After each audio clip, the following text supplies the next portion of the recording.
Hi, my name's Jennifer, and I want to tell you my story of faith, hope, and love. In 2009, I was on top of the world. I had a job I loved. I worked with domestic violence and sexual assault survivors for over 25 years. I was a nationally recognized expert on many state and national advisory boards. I trained hundreds of police officers every year in how to compassionately work with victims.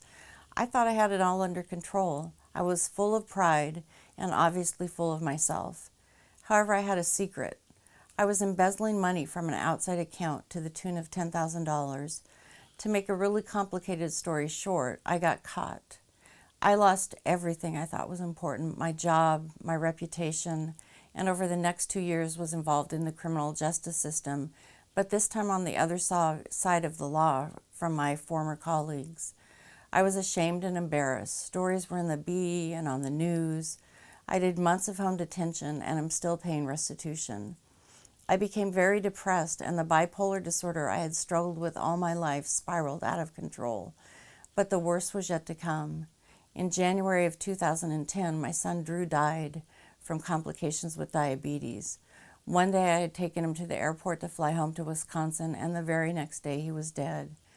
The next 2 years were filled with desperation, hopelessness, and a depression so deep I literally didn't get out of bed for weeks at a time, except to go to the psychiatrist and to have electroconvulsive shock therapy 3 times a week, a last-ditch effort to stop the spiral that was out of control. The guilt and shame was overwhelming. I had made huge mistakes as a mother, and when I would feel grief, what I would hear was, "You don't deserve to grieve. You were not a good mother."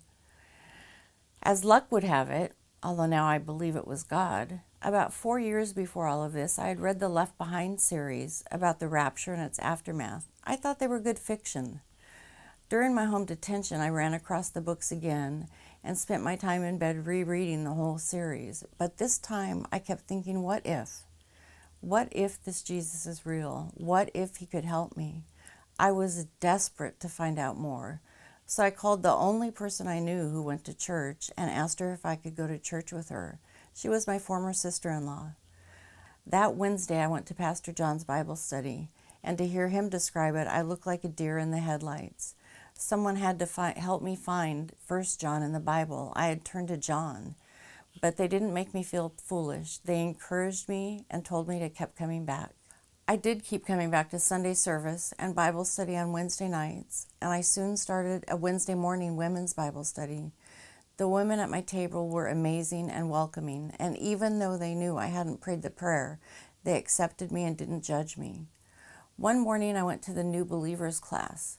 The first thing I said was, "I'm not sure I belong here. I don't know if I believe." I was the only person in the class. And after an hour and a half with 2 great Bible teachers who listened to my pain and my fear, I prayed the prayer. That was 1.5 years ago.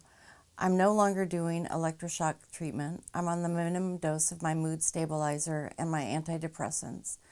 I'm still grieving the loss of my son, but I'm not alone.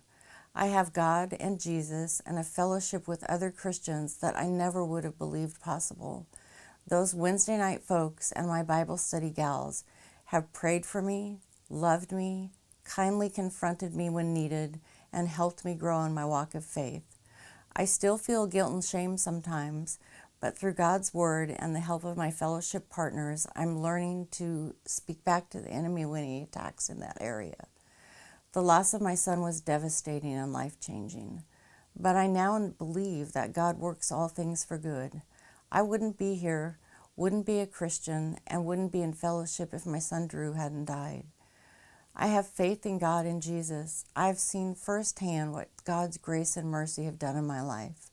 I have hope because I have been delivered from a pit so deep I couldn't get out on my own. Most importantly, I have love, a love for Jesus, love from my church family, and I know I am loved by God. I have seen the change in my life. Jesus died for me, and I have been redeemed and changed by his sacrifice on the cross. Thank you for listening to my story and my experience of faith, hope, and love.